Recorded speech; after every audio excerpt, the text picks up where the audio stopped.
அநேக நேரத்துல நம்ம என்ன சத்ருவன் நம்மளுக்குள்ள கொண்டு வர ஒரு காரியம் என்னவாக இருக்கிறது, அத வந்துட்டு நம்மளுடைய சுயத்துல, நம்மளுடைய பலத்துல, நம்மளுடைய உழைப்புல தான் எல்லாத்தையும் கிடைச்சது என்ற ஒரு காரியமும் நமக்குள்ள அந்த ஒரு பிளைண்ட்னஸை வந்துட்டு சத்ருவானவன் கொண்டு வந்து விடுகிறான் என்று நம்ம பார்க்கிறோம்.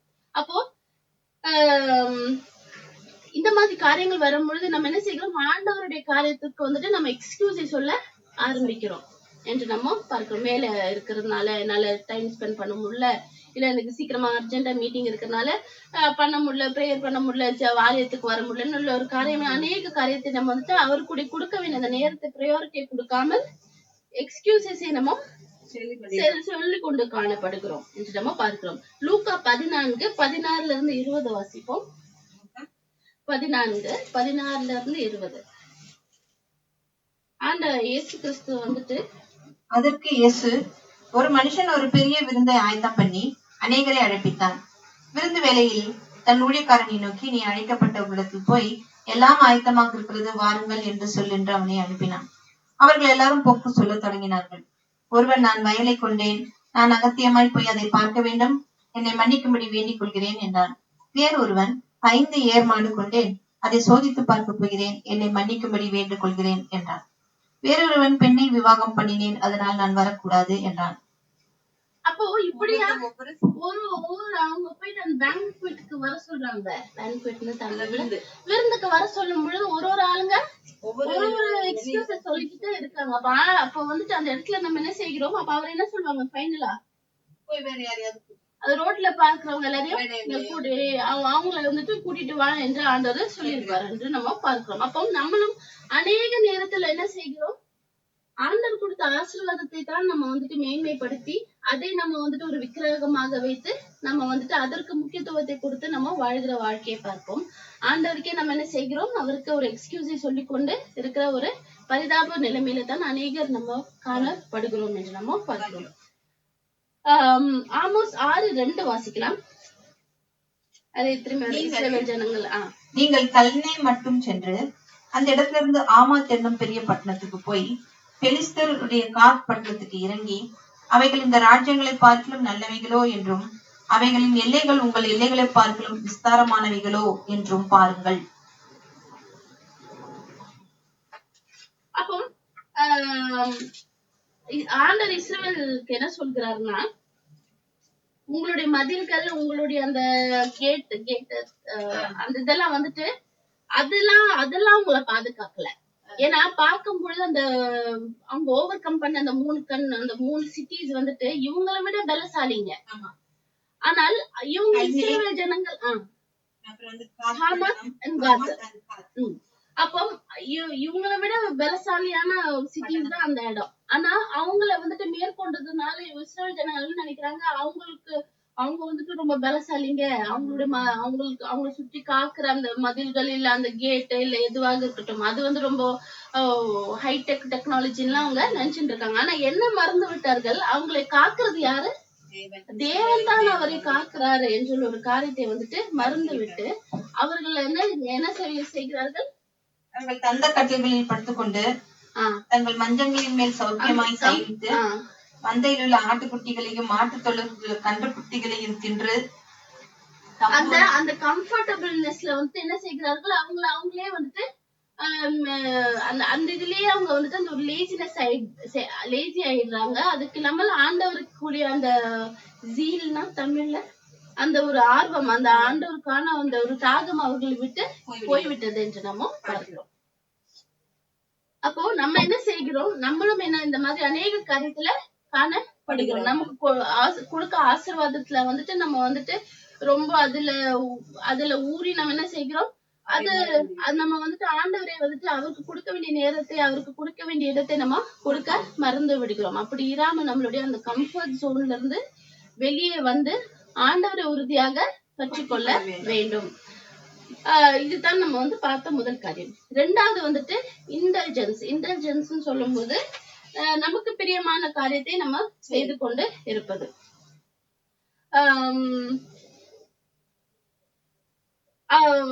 ஆமோஸ் அதே தொடர்ந்து வாசிப்போம். ஆமோஸ் 6:4-5 தான் நீங்க இப்ப வாசிச்சீங்களா? அது வந்து ஆமோஸ் 6:4-5. தந்த கட்டளைகளில் படுத்துக்கொண்டு ஆ. தங்கள் மஞ்சங்களை அதுதான். அப்போ அவங்க வந்துட்டு இப்ப என்ன செய்கிறது, இந்த காரியம், இந்த செல்ஃப், அந்த காம்ப்ளிசன்சின்னு சொன்னால அது தமிழ்ல ஏதோ ஒரு வார்த்தை வாசிச்சீங்களா? மன நிறைவு. இல்ல அந்த வசனத்துல ஓகே. அது வந்துட்டு என்ன காணப்படுகிறது, நமக்கு நம்மளுடைய இந்த உலக பிரகாரமான ஆசீர்வாதத்துல வந்துட்டு நமக்கு ஒரு நிறைவு காணப்படாது. அது இன்னும் வேணும் வேணும் வேணும் வேணும்னு சொல்லிட்டு நமக்கு என்ன செய்து கொண்டே இருக்கும், அதற்கு ஒரு தாகம் காணப்படும். ஆனா தாகம் காணப்பட வேண்டிய ஆவிக்குரிய காரியத்துல தாகம் காணப்படாமல் அங்க காரியத்துலதான் நமக்கு தாகமா கொண்டு வருகிற ஒரு காரியமாக இருக்கிறது என்று நம்ம பார்க்கிறோம். நம்ம அந்த அதற்கு பின்னாடி நம்ம ஓடுகிறோம். ஆனால் ஆவிக்குரிய காரியத்தை நம்ம என்ன செய்கிறோம், நம்ம வந்துட்டு லிட்டர்ஜியா, அதாவது நம்ம ஒரு லேசியாக காணப்படுகிறோம் என்று நம்ம பார்க்கிறோம். அப்போ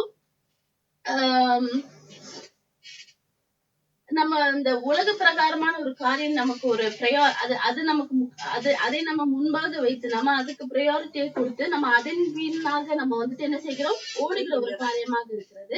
அதுவும் இல்லாம நம்மளுடைய மனதானது என்ன செய்கிறது, அதைத்தான் விரும்புகிற ஒரு காரியமாக, அதுதான் நம்மளுடைய மனதை வந்துட்டு ஆட்கொள்கிற ஒரு காரியமாக காணப்படுகிறது. அதுவும் இல்லாம நம்மளுடைய இருதயமும் எதனால நிறைந்து காணப்படுகிறது, அதற்குரிய இச்சையின் நிமித்த அதைத்தான் நமக்குள்ள காணப்படுகிறது என்று நம்ம பார்க்கிறோம். அப்போ நம்ம வந்துட்டு ஆவிக்குரிய தேவனை நம்ம விட்டு விட்டு நம்ம வந்துட்டு இவ்விதமான ஒரு காரியத்திற்கு பின்னாக ஒரு ஓடுகிற ஒரு காரியமாக இருக்கிறது. அதற்கு நம்ம இடத்தை கொடாம நம்ம என்ன செய்ய வேண்டும், ஆண்டவரை உறுதியாக பற்றி கொள்ள வேண்டும். அது எப்படி பற்றி கொள்ளுகிறது என்று பின்னாடி நம்ம பார்ப்போம். மூன்றாவது வந்துட்டு டீசென்சிட்டிவிட்டி. நமக்கு வந்துட்டு அந்த ஒரு உணர்ச்சி இல்லாமல், ஆண்டவருடைய காரியத்துல ஒரு உணர்வு இல்லாமல் நம்ம காணப்படுகிற ஒரு காரியமாக இருக்கிறது என்று நம்ம பார்க்கிறோம். இந்த யோசேப்போட அண்ணன்மார்கள் என்ன செய்யறாங்க, யோசிப்ப வந்துட்டு அந்த குழிக்குள்ள விட்டுட்டு அவங்க என்ன செய்யறாங்க, அவங்க போயிட்டு அவங்க போய் உட்காந்து சாப்பிட்டுக்கிட்டு எல்லாம் இருக்கிறாங்க. ஆனா அவங்களோட தம்பி அந்த ஒரு கஷ்டத்துல இருக்கிறான்னு உள்ள ஒரு காரியம் அவங்களுக்குள்ள, ஏன்னா அவங்க வந்துட்டு அந்த உலக பிரகாரமான அந்த ஒரு காரியம் தானே அவர்களுக்குள்ள காணப்பட்டது, ஆண்டவருடைய இது காணப்படல. இல்லைன்னா அவங்களுக்கு அந்த உணர்த்துதல் காணப்பட்டிருக்கும் என்று நம்ம பார்க்கிறோம். அநேக நேரத்துல நம்ம அப்படித்தான் என்ன செய்கிறோம், நம்ம வந்துட்டு நம்மளை சுற்றி இருக்கிற இந்த ஏழ்மையில இருக்கிறவர்களை நம்ம வந்துட்டு பார்க்க தவறி விடுகிறோம். நம்ம போட்டிருக்கு. ஆமா, பெரிய பாத்திரங்களில் மதுபானத்தை குடித்து சிறந்த பரிமள தைலங்களை பூசிக்கொள்கிறார்கள். ஆனாலும் யோசேப்புக்கு நேரிட்ட ஆபத்துக்கு கவலைப்படாமல் போகிறார்கள். அப்போ நம்ம என்ன செய்கிறோம், இந்த உலக பின்னாடி ஓடும் போது இன்னும் வேணும்னு இருக்கிறது மாத்திரம் இல்லாமல் நம்மளை சுற்றி இருக்கிறவர்கள் இது கூட இல்லாமல் கஷ்டப்படுகிற ஒரு நிலைமை காணப்படும் போது நமக்கு ஒரு இறங்குகிற ஒரு மனம் கூட இல்லாமல் போய்விடுகிறது என்ற காரியத்தை நம்ம பார்க்கிறோம். நல்ல சமாரியனை போல அந்த நல்ல சமாரியன் வந்திருக்கிறத நம்ம பார்த்திருப்போம். நல்ல சமாரியன் வந்துட்டு அந்த இடத்துல எத்தனை பேர்கள், 2-3 பேர்கள் போயிருப்பார்கள். ஆனால் அதுல அவங்களுக்கு உதவி செய்யறதுன்னு சொல்லும் போது அந்த ஒரு நல்ல சமாரியன் மாத்திரம் தான். ஆனால் ஆக்சுவலா செய்ய வேண்டியது யாராக இருந்திருக்கணும், முன்னாடி போனவங்க தானே அவர்கள் நம்ம அதுதான் நினைத்திருப்போம். ஒரு கதையை பார்க்கும்போது நம்ம என்ன நினைப்போம், சரி அவங்க தான் உதவி செய்வாங்க. அப்போ அப்படியாக வந்துட்டு நம்ம அந்த இந்த காம்ப்ளிசன்சிங்கிற ஒரு காரியத்திற்கு நம்ம வந்துட்டு இடத்தை கொடுக்கும் பொழுது நமக்குள்ள இருக்கிற அந்த ஒரு அந்த அந்த அந்த நம்மளை டீசென்சிடைஸ் ஆக்கிவிடும் என்று நம்ம பார்க்கிறோம். உணவற்றவர்களாக ஆக்கிவிடும் என்று நம்ம பார்க்கிறோம். அடுத்தது அது நம்மளை சுற்றி இருக்கிற இந்த ஏழ்மையில இருக்கிறவர்களுக்காக மாத்திரம் இல்லாமல் அழிந்து போய் கொண்டிருக்கிற ஆண்டவருடைய அந்த ராஜ்யத்திற்குமே நம்ம வந்துட்டு டீசென்சிடைஸ் ஆயிடுவோம். இப்ப நான் சொன்னபடி இந்த நெதர்லாண்ட்ஸ்ல இவ்வளவு சர்ச்சுகள் மூடப்படுகிறது. எத்தனையோ இடத்துல வந்துட்டு ஆண்டவருடைய மக்கள்கள் அழிந்து கொண்டு இருக்கிறார்கள். எத்தனையோ மக்கள்களை என்ன சொல்லுங்க ஒடுக்கப்படுகிறார்கள் என்று நம்ம பார்க்கிறோம். சைனால எல்லாம் பார்க்கும் பொழுது அண்டர் கிரவுண்ட் சர்ச்சஸ் தான் காணப்படுகிறது. அப்படியாக அநேக காரியங்கள் நடந்து கொண்டிருக்கிறது. இதெல்லாம் நம்ம கேட்கிற ஒரு 1 hour நம்ம யோசிக்கிறோம், ஐயோ பாவம் அப்படின்னு நம்ம நினைக்கிறோம். கடவுள் இல்லை. நம்ம வந்துட்டு இந்த காரியங்கள் எல்லாம் கேட்கும் பொழுது நம்ம வந்துட்டு பாவப்படுகிறோம். ஆனால் அதற்காக நம்ம ஏதாவது செய்கிறோமா? ஒண்ணுமே செய்யல. அப்ப என்ன அர்த்தம்? அப்ப நம்ம டீசென்சிடைஸ் ஆயிட்டோம் தான் அர்த்தம். நமக்கும் அந்த உணர்வு இல்ல. நம்ம என்ன செய்கிறோம் அதற்காக? நம்மளால போயிட்டு அங்க ஒண்ணும் செய்ய முடியாது. ஆனா நம்ம செய்யக்கூடிய ஒரு வார்த்தை ஜெபிக்கணும். அந்த காரியத்திற்காக நம்ம எத்தனை பேர் ஜெபிக்கிறோம் என்றுள்ள ஒரு காரியத்தை நம்ம வந்துட்டு மனதுல கொள்ள வேண்டும் என்று நம்ம உள்ள ஒரு காரியத்தை பார்க்கிறோம். அப்போ அப்போ இந்த மாதிரி இந்த காம்ப்ளிசன்சின்னு சொல்ற இந்த மனநிறைவுகள் வந்துட்டு, அதாவது இந்த உலக பிரகாரமான காரியம் போதும், ஆண்டவருடைய காரியம் வந்துட்டு அதற்கு முக்கியத்துவம் கொடுக்காமல் எப்படியாக அழிந்து போன மக்கள்கள் அந்த பைபிள்ல பார்க்கும்போது அநேக பேர்கள் இருக்கார்கள். தேரா இருக்கிறார்கள், சாம்சன் இருந்தாங்க, சவுல் இருந்தாரு, யூதாஸ் இருந்தாங்க. அப்படியாக வந்துட்டு அநேகர் காணப்பட்டார்கள் என்று நம்ம பார்க்கிறோம். கொஞ்சம் வசனங்களை நம்ம எடுத்து வாசிக்கலாம். ஒருத்தர் நீதிமொழி 1:32 வாசிங்க. ஒருத்தர் ஐசாயா 32 எடுத்து வைக்க சொல்லுங்க. நீங்க நீதிமொழி 1:32. அப்பா ஐசாயா 32 எடுத்து வைக்க கொடுங்க. 1:32 ஏற்கனவே வாசிச்சதுதான். பேதைகளின் மாறுபாடு அவர்களை கொல்லும், மூடரின் நிர்விசாரம் அவர்களை அழிக்கும். ஐசாயா 32 9-10. சுகஜீவிகளாகிய ஸ்திரீகளே, எழுந்திருந்து என் வார்த்தைகளை கேளுங்கள். நிர்விசாரமான குமார்த்திகளே, என் வசனத்திற்கு செவி கொடுங்கள். நிர்விசாரிகளே, ஒரு வருஷமும் சில நாட்களுமாய் தத்தளிப்பீர்கள். திராட்சை பலன் அற்று போகும், அறுப்பு காலம் வராது. சுகஜீவிகளை நடுங்குங்கள். சுகஜீவிகளை நடுங்குங்கள். நேர்விசாரிகளே, தத்தளியுங்கள். உடைய உரிந்து கலைந்து போட்ட அறையில் இரட்டை கட்டிக் கொள்ளுங்கள்.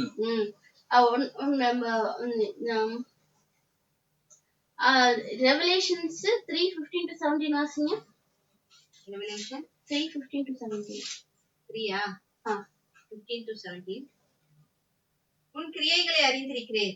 நீ குளிரும் அல்ல, அனலும் அல்ல. நீ குளிராயாவது அனலாயாவது இருந்தால் நலமாயிருக்கும். அப்ப இதுல எல்லாத்தையும் நம்ம பார்க்கும் பொழுது எதை பற்றி சொல்கிறது? நம்ம அனலாக இருக்க வேண்டும். நம்ம வந்துட்டு இப்படியாக இந்த சொல்லப்படுகிற இந்த காம்ப்ளிசன்சி நம்ம கிட்ட இருந்து எடுத்து போடப்பட வேண்டும்.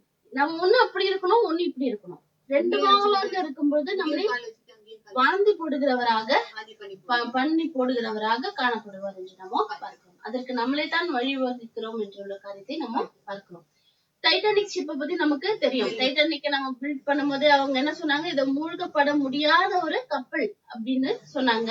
ஒரு கப்பலுக்கு வந்துட்டு எவ்வளவு லைஃப் போட்ஸ், அதாவது ஒரு கப்பலுக்கு இத்தனை ஒரு கம்பார்ட்மெண்ட்ஸ் அந்த இது பேஸ் பண்ணி ஒரு கப்பலுக்கு இத்தனை லைஃப் போட் வந்துட்டு இருக்கணும்னு சொல்லிட்டு ஒரு சேஃப்டி மெஷர்ஸ் வைப்பாங்க.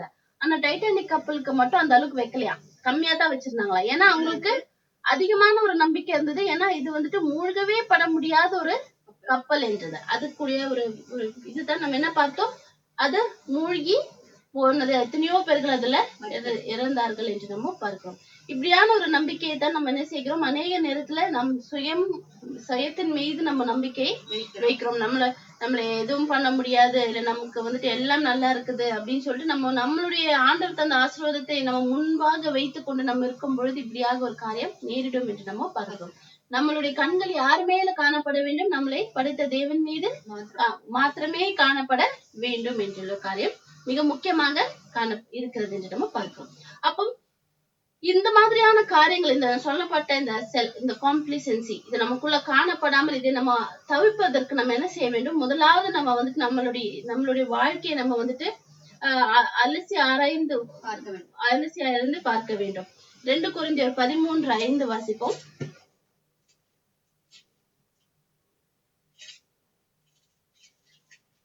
2 கொரிந்தியர் 13:5. நீங்கள் விசுவாசம் உள்ளவர்களோ என்று உங்களையே சோதித்து பாருங்கள்.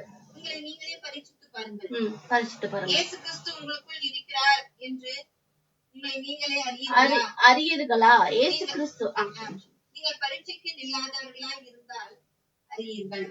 அப்போ இயேசு கிறிஸ்து நமக்குள்ள இருக்கிறாரான்னு நாமளே நம்ம கேள்வி கேட்க வேண்டும், தினமும் கேட்க வேண்டும் என்ற ஒரு காரியம். நம்ம ரட்சிக்கப்பட்டுட்டோம்னா ஓகே, ஆண்டவர் நமக்குள்ளதான் இருக்கிறாருன்னு சொல்லிட்டு நம்ம பாட்டு வாழ்ந்துகிட்டு இருக்கக்கூடாது. நம்ம ஒவ்வொரு நாளுமே நம்ம வந்துட்டு ஆண்டவர் நமக்குள்ள இருக்கிறாரா என்ற ஒரு காரியத்தை நம்ம நாமளே அலசி நம்ம வந்துட்டு அவரை ஆராதிக்கிறோமா, நம்ம அவருக்குரிய அந்த தாகம் நமக்குள்ள காணப்படுகிறதா, நம்ம அவருடைய ஆலயத்திற்கு போகும் பொழுது எப்படியாக நம்மளுடைய நம்மளுடைய ஆட்டிடியூட் எப்படியாக இருக்கிறது, நம்ம அவருக்கு அவருக்கு அவருக்கு உகந்த அந்த அவருக்கு செலுத்த வேண்டிய காணிக்கை நம்ம செலுத்துகிறோமா என்றுள்ள ஒரு அநேக காரியத்தை நம்ம வந்துட்டு நாமளே ஆலோசி ஆராய்ந்து இருக்க வேண்டும். 1 பேதுரு 2:1-3 1 பேதுரு 2:1-3 1-3. இப்படி இருக்க கர்த்தர் தயவு உள்ளவர் என்பதை நீங்கள் ருசி பார்த்தது உண்டானால் சகல துர்குணத்தையும் சகல விதமான கபடத்தையும் வஞ்சகங்களையும் பொறாமைகளையும் சகலவித புறங்கூறுதலையும் ஒழித்து விட்டு நீங்கள் வளரும்படி புதிதாய் பிறந்த குழந்தைகளைப் போல திருவசனமாகிய கலங்கமில்லாத ஞான பாலின் மேல் வாஞ்சையாய் இருங்கள். அல்லேலூயா. அப்ப நம்ம வந்துட்டு நம்மளே அலசி ஆராய்கிறவர்களாக நம்ம காணப்பட வேண்டும். நமக்குள்ள ஏதாவது ஒரு காரியம், இப்ப சொல்லப்பட்ட இந்த காரியங்கள் ஏதாவது நமக்குள்ள இருக்கிறது என்றால் நம்ம அதை வந்து அறிக்கையிடும் பொழுது நம்மளை மன்னிக்கிறவரு தேவனாக இருக்கிறார். நம்மளை வந்து பலப்படுத்தி நம்மளை திரும்பியும் நடத்துகிற தேவனாக இருக்கிறார் என்று நம்ம பார்க்கணும். நம்ம எவ்வளவு என்ன சொல்றது, நம்மளுடைய தேவனை நம்ம வந்துட்டு தகப்பனாக நம்ம கிடைப்பதற்கு நம்ம அவ்வளவு பாக்கியமுள்ள ஒரு ஜனங்களாக நம்ம காணப்படுகிறோம். உலகத்துல நம்ம பார்க்கும் பொழுது ஒரு தேவனை பிரியப்படுத்துவதற்காக எத்தனையோ sets of rules and regulations காணப்படுகிறது. அநேக ரிலிஜியன்ஸ்ல பார்க்கும் பொழுது இப்போ ஒரு விக்கிரங்களுக்கு முன்னாடி எதையோ ஒண்ணு செய்ய வேண்டும்னா என்ன செய்யறாங்க, அநேக பரிகாரம் செய்கிறாங்க, அது செய்யறாங்க. ஒரு தப்பு செஞ்சுட்டாங்கன்னா என்னென்னலாம் செய்கிறாங்க. எத்தனையோ ரூல்ஸ் அண்ட் ரெகுலேஷன்ஸ் காணப்படுகிறது. ஒரு இடத்திற்கு என்னமெல்லாம் காணப்படுகிறது. அதுவும் இல்லாமல் ஈவன் அந்த சவுதி அரேபியாவுக்கு போகணும் அப்படின்னாலுமே ஒரு செட்ஸ் ஆஃப் என்ன இருக்குது, ஒரு ரூல்ஸ் இருக்கு. உங்களுக்கு கடன் வாங்கக்கூடாது, நீங்க அது இருக்கக்கூடாது, இது இருக்கக்கூடாது, இப்படி எல்லாம் இருந்தா தான் நீங்க வந்து பார்க்க முடியும், தொழுவ முடியும்னு உள்ள ஒரு காரியம். ஆனா நம்மளுடைய தேவன் வந்துட்டு எந்த விதமான ஒரு ரூல்ஸ் அண்ட் ரெகுலேஷன்ஸ் அவரு வைக்கல. நீங்க எது செய்தாலுமே அது நம்ம மனம் திரும்பி அவரிடத்துல நம்ம பாவ மன்னிப்பு கேட்கும் பொழுது உடனே நமக்கு என்ன செய்கிறவராக இருக்கிறார், மன்னிக்கிறவராக இருக்கிறார் என்று நம்ம பார்க்கிறோம். அப்போ நம்ம வந்துட்டு முதலாவது நம்மளுடைய வாழ்க்கையை நம்ம வந்துட்டு நம்மளே நம்ம வந்துட்டு எக்ஸாமின் செய்கிறவர்களாக இருக்க வேண்டும். 2வது நம்ம பாவம் ஏதாவது இருக்குமா எங்கில் நம்மளை அறிக்கை செய்கிறவர்களாக காணப்பட வேண்டும். 3வது நம்மளுடைய அந்த இலக்கம் வந்துட்டு கிளியராக காணப்பட வேண்டும். நமக்கு உள்ள ஒரே தேவன் இயேசு கிறிஸ்து மட்டும்தான். நம்மளுடைய வாழ்க்கையானது அவரை சுற்றித்தான் காணப்படுகிறது. நம்மளுடைய இலக்கு எதுவாக இருக்கிறது, இட்டர்னிட்டியாக காணப்படுகிறது, நித்திய ஜீவனுக்குரிய வழியாக காணப்படுகிறது. அப்போ நம்ம வந்துட்டு எதை செய்தாலும் நம்ம வந்துட்டு நேர்மையுடன் செய்யும் பொழுது நேர்மையாக காணப்பட வேண்டும். அது மட்டுமின்றி நம்மளுடைய இந்த மாதிரியான காரியங்கள் அவரை நம்ம முன்பாக வைத்து அவர்தான் எல்லாமுமாக இருக்கிறார்.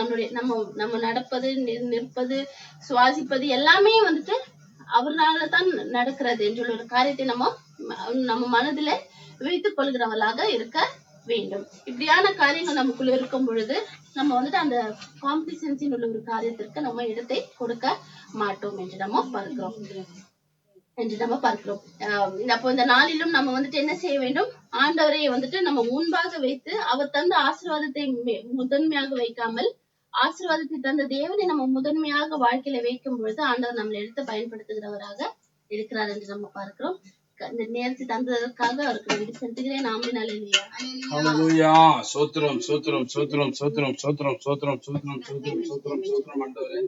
அப்பா, நீர் எங்கள் தேவனாய் இருந்து, நீர் எங்கள் ஜீவனாய் இருந்து, நீர் எங்கள் பலனாய் இருந்து, நீர் எங்கள் அரணாய் இருந்து, எங்கள் கோட்டையா இருந்து, எங்கள் தஞ்சமா இருந்து, எங்கள் அடைக்கலமா இருந்து, எங்கள் ஆபத்து அனுகூலமாய் இருந்து, எங்களுக்காக பரிந்து பேசுகிறோம், எங்களுக்காக யுத்தம் பண்ணுகிறோம், எங்களுக்காக யாவை செய்து நாங்கள் அனுபவிக்கும் கிருபையும் பலத்தையும் தருகிறவருமாய் இருந்து, அப்பா எங்களை நீர் ஆண்டவரே உமது பிரசன்னத்தினால் உம்முடைய மகிமையினால் அப்பா முதலாவது தேவனுடைய ஆமாண்டவரே சித்தத்துக்கும் திட்டத்துக்கும் நோக்கத்துக்கும் ஏக்கத்துக்கும் ஆண்டவரே எங்களை அர்ப்பணிக்க வேண்டும் என்பதையே குறித்து எங்களுக்கு ஆண்டவரே அப்பா ஆமாண்டவரே வகைப்படுத்தினீர் என்று நாங்கள் அறிகிறோம் அப்பா. ஏனென்றால் உமக்கு முதலிடம் கொடுக்க வேண்டும், என தேவனை சார்ந்து இருக்க வேண்டும், தேவனை நம்பி இருக்க வேண்டும், தேவனை ஆமாண்டவரே நினைத்து வாழ வேண்டும் என்பதற்காகவே. ஏனென்றால் இதிலே உங்களுக்கு பூரணம் ஆமாண்டவரே ஒரு குறைவும் படையாது என்பதையேதான். ஏன்னா எல்லாம் குறைந்து போகும், எல்லாம் அழிந்து போகும், எல்லாம் ஒழிந்து போகும். ஆமாண்டு ஒன்று நிலைநிற்பதில்லை. ஆனால் கர்த்தராகிய இயேசு கிறிஸ்துவை சொந்த இரட்சகராக ஏற்றுக்கொண்டு தம் ஜீவனை அர்ப்பணித்து ஆண்டவரே ஹல்லேலூயா தேவனே, என் ஜீவனே, என் பெலனே, என் அரணை, என் கோட்டை, என் தஞ்சமே, என் அடைக்கலமே, என் ஆபத்துகளும் அணுகலமே, உம்மை நம்பி இருக்கிறோம் அப்பா.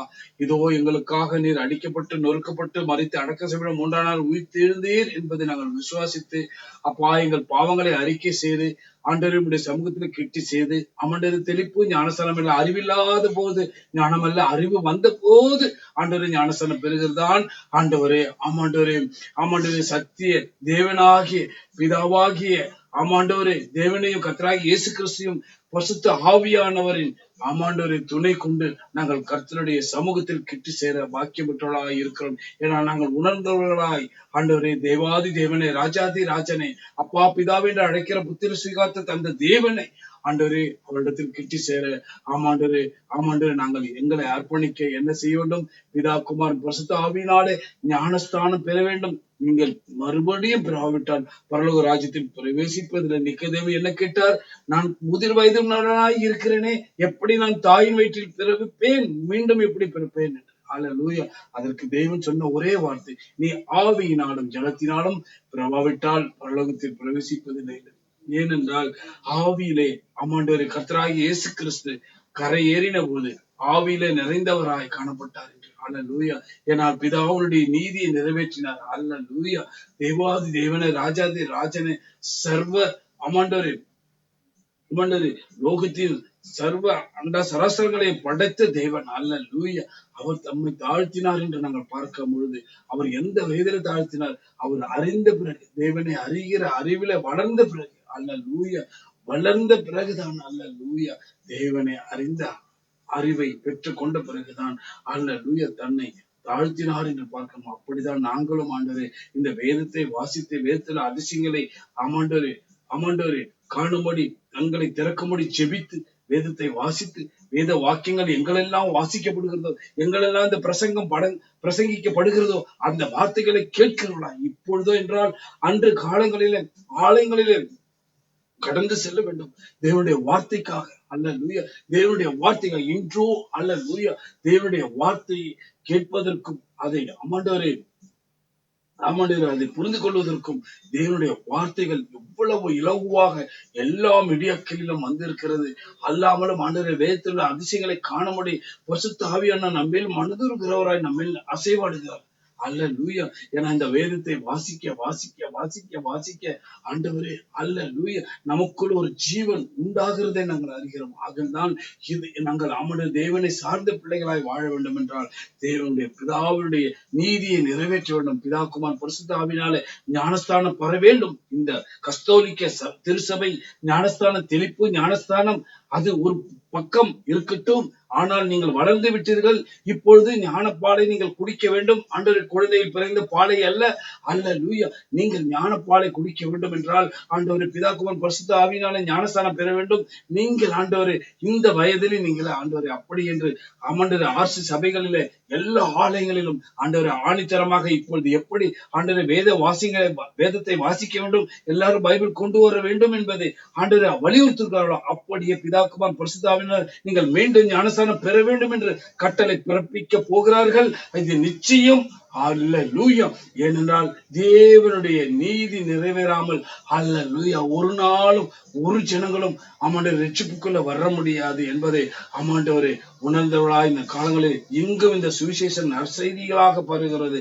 ஆகல்தான் ஆண்டவரே எங்கும் நடக்கிற ஊழியங்களிலும் அங்கங்க நடக்கிற ஊழியங்களிலும் மேலைநாடு மலைநாடு வடநாடு கிராமங்கள் பெரிய சிறிய அநாத பிள்ளைகள் ஹாஸ்பிட்டல் ஜெயில் விதவிமத்தில் நடக்கிற ஊழியங்களிலும் மகிமைப்பட்டு கொண்டிருக்கிறீங்களப்பா என்று நன்றி சொல்கிறோம். ஏன்னா இதில் குட்டி சேர்வுகள் எல்லாம் சுகம் பெற பலங்குலா திடங்குலா நம்பிக்கைகளா அருட்களா மனமாற்ற பரிமாற்ற எழுப்புதல் நிச்சயம் முடியும் நம்பிக்கை உண்டாகி இருக்கிறது. ஏனென்றால் குருடர்கள் பார்க்கிறார்கள், முடவர்கள் நடக்கிறார்கள், செவிடர்கள் கேட்கிறார்கள், ஊமைகள் பேசுகிறார்கள். ஏன்னா இந்த ஜனங்கள் ஒரு அற்புதங்களை காணாமல் விசுவாசிக்க மாட்டார்கள் என்ற சூழ்நிலையில் தேவன் அற்புதங்களை செய்தார் என்று. ஆனா அந்த அற்புதம் இன்றும் நடத்தி கொண்டிருக்கிறது. இன்றும் வியாதிஸ்தர்கள் கூடிக்கொண்டே இருக்கிறார்கள், மரணப்படுக்கைக்கு போய்கொண்டே இருக்கிறார்கள், தீராத வியாதிகளாய் கிடக்கிறார்கள். அல்லேலூயா. ஆனால் தேவன் இவைகளில் இருந்தால் சுகத்தை பலத்தை கொடுக்க முடியாய் தேவன் இன்றும் இறங்கி இருக்கிறார். ஆக்கள் தான் அந்த தேவ செய்தியை கேட்ட ஒவ்வொரு பிள்ளைகளுக்கும் இது தேவனுடைய ரகசியமாக இருக்கிறது. முதலாவது தேவனுடைய ராஜ்யத்தையும் நீதியையும் தேடுங்கள் என்று சொல்லிக் கொடுத்தார். ஆகல்தான் நீங்கள் பிதாகுமார் பரிசுத்தாவியினால ஞானஸ்தானம் பெற்று கரையேறினீர்கள் என்றால் இவள் என் நேசகுமார்த்தி, இவள் என் நேசகுமார் என்று தேவன் சொல்லுவதை நீங்கள் காது கேட்க கிருபை செய்வார். அல்லேலூயா, அல்லேலூயா, அல்லேலூயா. ஆகதான் ஆண்டவரே, அப்பா எங்களை அர்ப்பணிக்கிறோம் அப்பா, எங்களை ஏற்றுக்கொள்ள ஆண்டவரே. அல்லேலூயா, அல்லேலூயா. சோத்திரம் ஆண்டவரே. என் ஜனமே மனந்திரும்பு, இயேசுவிடம் ஓடி வா, இறுதி காலம் வந்தாச்சு, இன்னமும் தாமதமே. என் ஜனமே மனந்திரும்பு, இயேசுவிடம் ஓடி வா, இறுதி காலம் வந்தாச்சு, இன்னமும் தாமதமே. உன்னை நினைத்து சிலுவையிலே தாகம் தாகம் என்றார், உன்னை ரட்சிக்க உன் பாவம் மன்னிக்க தன்னையே பலியாக்கினார். என் ஜனமே மனந்திரும்பு, இயேசுவிடம் ஓடிவாம், இறுதி காலம் வந்தாச்சு, இன்னமும் தாமதமே. தூய ரத்தம் உனக்காக உன் தீய வாழ்வு மாற, காயங்கள் உனக்காக உன் நோய்கள் எல்லாம் தீர. என் ஜனமே மனந்திருந்து இயேசுவிடம் ஓடிவாம், இறுதி காலம் வந்தாச்சு, இன்னமும் தாமதமே.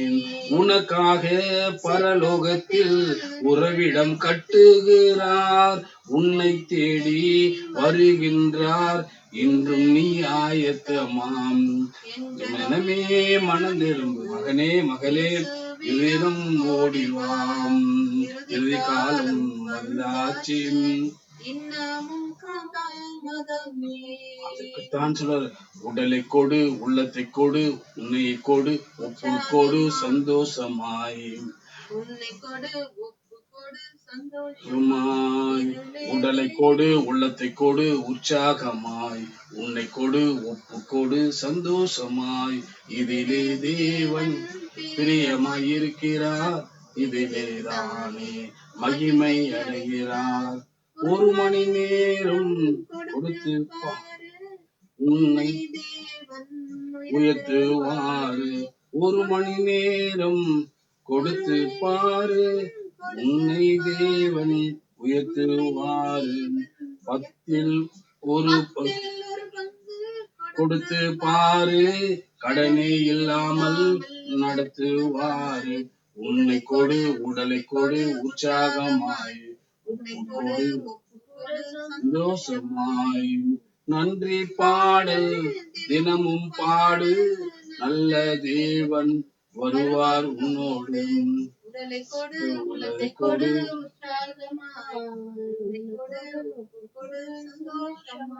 என்ன நடந்தாலும் நன்றி கூறிடு, தீமை நன்மையால் தினமும் வென்றிடு.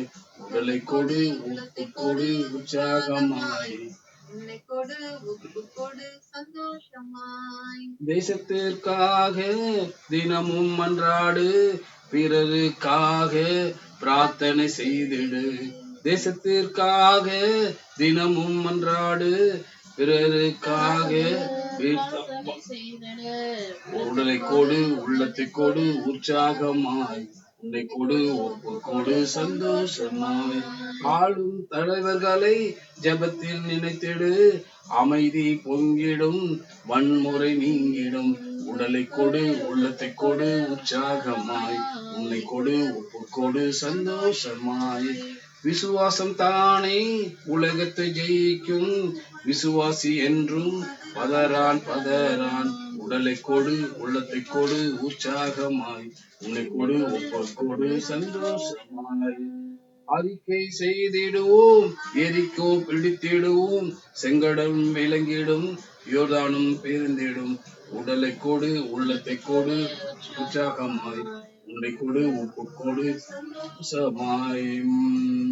நாடெங்கும் சென்றிடு, நற்செய்தி சொல்லிடு, வீடுகள் தோறும் விடுதலை கூறிடு. சபைகளை நிரப்பிடு, சாட்சிகள் எழுப்பிடு, சாட்சியாய் ரட்சகர் வருகைக்கு ஆயத்தமாகிடு. உன்னை கொடு, உடலை கொடு, உற்சாகமாய் ஒப்பு கொடு, உள்ளத்தை கொடு, உற்சாகமாய்.